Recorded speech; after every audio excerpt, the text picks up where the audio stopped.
And my father always said, when you take the I have a hard time It is time to be fearless. In the last century, we've seen dramatic changes in science, revolutions in technology, from airplanes to computers to the internet. But in the year 2015, we're still living under a paradigm of the workplace that's barely changed in over 100 years. In the early 1900s, Frederick Taylor created the concept of scientific management.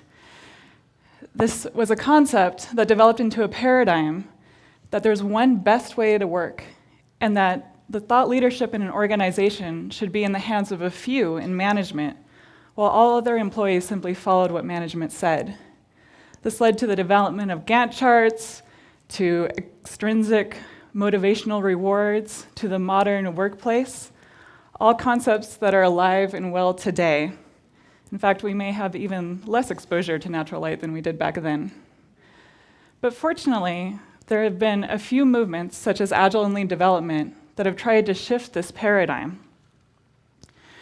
But we have a long ways to go to truly redefine the workplace to be something that's designed to support people and our collective intelligence versus force people to fit a mold and a bizarre way of operating. And I say bizarre because it was never created with an understanding of how humans work in the first place. In fact, in almost all other aspects of our lives, we operate completely different. Somehow, without anyone telling us exactly what to do, we're able to drive around, to host dinner parties, to raise children. Would it make sense for us to all do that exactly the same way based on someone else's outside analysis?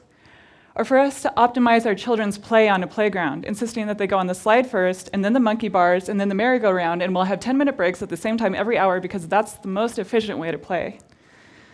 Joy and creativity would be gone from those playgrounds. But this paradigm is so strong that we separate our lives and identities from inside of work to outside of work, and accept a way of being inside the workplace that is counter to our humanity. And sadly, when I started my career, I was in charge of enforcing this one best way to work on people. And I truly thought that if they just followed it, then everything would run like a well-oiled machine. But for some reason, people didn't follow the process. And it was easy to write it off like they're being lazy or stubborn, or they just don't know how to change. But these were the most intelligent, hardest working people I had ever met. As I sat in my 6-by-6-foot dark gray cubicle, an invention, by the way, which in no way represents a thriving environment for people. 8 years ago, I realized that the processes that I was enforcing were hurting people. My coworkers were stressed, they were overworked, and products were still barely getting out the door. In fact, people made things successful despite the organizational mechanisms, and not because of them. People didn't follow the processes because they didn't match their reality. Worse, they put responsibility and awareness away from people into the fate of an unchanging, over-constraining process or into the control of somebody else's hands, several degrees removed from the situation. So I decided to find a better way. I looked around and found a team that was exploring new ways of working that focused on putting the decision-making power in the hands of the people that were actually doing the work. And as we tried these new approaches, we sought out other people in the company that were trying the same thing. And these teams, because they were empowered to figure out better, more effective ways of working themselves, had more time to focus on being better team members to each other and how to be happier in the workplace. But not everyone was thinking this way. On good days, I had people tell me that I was wasting my time trying to drive this change in a 40-year-old, 100,000-person company. We've always done it this way, they said, and we'll always do it this way. On bad days, we were actively questioned and reprimanded because we were trying to do something better outside of our narrowly defined job scope. But we didn't give up. We decided we needed to create a safe space for these ideas to foster and to grow. So we created the first conference at our company that challenged this old paradigm of work and centered on making things better for people. In a true build it and they will come moment, on the first day of the conference, 200 people showed up. And the humble spark of deciding that there was a better way and demonstrating that change ourselves led to a quiet revolution in our company. Without any support from upper management, a few of us, then hundreds, then thousands, then tens of thousands of people at my company started adopting ways of working that focused on bringing out the best in people to deliver the most value possible. From across the world, from Oregon to Malaysia to India to Poland, we saw this change happen. And these teams did amazing things. Not only did they deliver products faster and at a higher quality than everyone else, what was magical about how they did it is that they did it with joy. These teams were happy about the way that they were working. They were truly living the self-organizing nature of human beings. See, meaning for us emerges from our complex interactions with each other. We have different relationships with different people, even in the workplace. We have dynamically changing situations. We are in the best seat in the house to determine how best we work with each other. Watching people break free of the old paradigm of work is inspiring. But that's not what ultimately drives me in my job, or why I think it's so critical that we change our approach to work.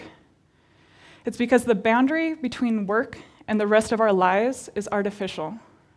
Our minds and our bodies don't forget the workday when we go home. We carry that stress with us, we carry the emotional and physical toll, and we carry the disengagement with us. A while ago, a couple people in my company, again of their own initiative, brought in a program because they saw that their coworkers were so stressed out and didn't know how to deal with it. This program focused on helping people be kinder to themselves and to others, to focus and to be mindful even in those stressful situations. What was amazing about what happened is that people not only changed at the workplace, but they started changing at home. One woman that went through the program said that she came home one day after a hectic, normal day, and instead of having the superficial discourse with her daughter and nagging her about homework and getting dishes done, she sat down and asked her daughter meaningful questions about the day and just listened.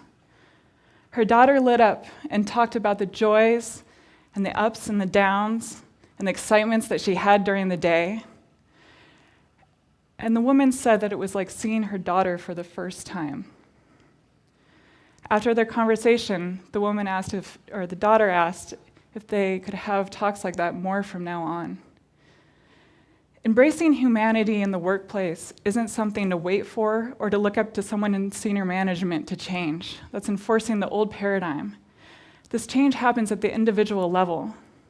If each of us takes on the responsibility to be more humane to each other at work, to center work around fostering the human ingenuity that comes from our diverse, unique perspectives, that's revolutionary. Imagine a few weeks from now, you're at work and you're thriving, and people around you are thriving, and you're bringing and applying the best of yourself, and that's very valued in your company. How does that feel? How would you be treating others? How would they be treating you? What's one step that you can take in that direction? As my coworker April Mills suggests, drive change, not people. I started by driving people, and I switched to driving change, demonstrating the change that I wanted to make myself, and that made all of the difference. Not everyone will want to make this shift, and that's okay. Just create the open invitation. And constantly test your assumptions about where the boundaries are. We didn't think that we could change the workplace, and we didn't think we could create a conference and invite hundreds of people, but we did, and no one stopped us. We didn't think that we could create our own team at this company and dedicate our full-time jobs to helping people make this change, but we did, and I've been on that self-empowered team now for 3 years. We do not need to seek permission to embrace humanity in our workplace. We spend 90,000 hours of our lives, 53% of our waking hours during the week at work. If we want to have more fulfilling lives and create a better world, why don't we start here? So what's the one step that you can take Monday morning? The best advice I've received is from Dr. Edgar Schein, who says, first, reveal your humanity and see who reciprocates. You'll find the people that want to make this change with you, and then build momentum from there, one human interaction at a time. Thank you.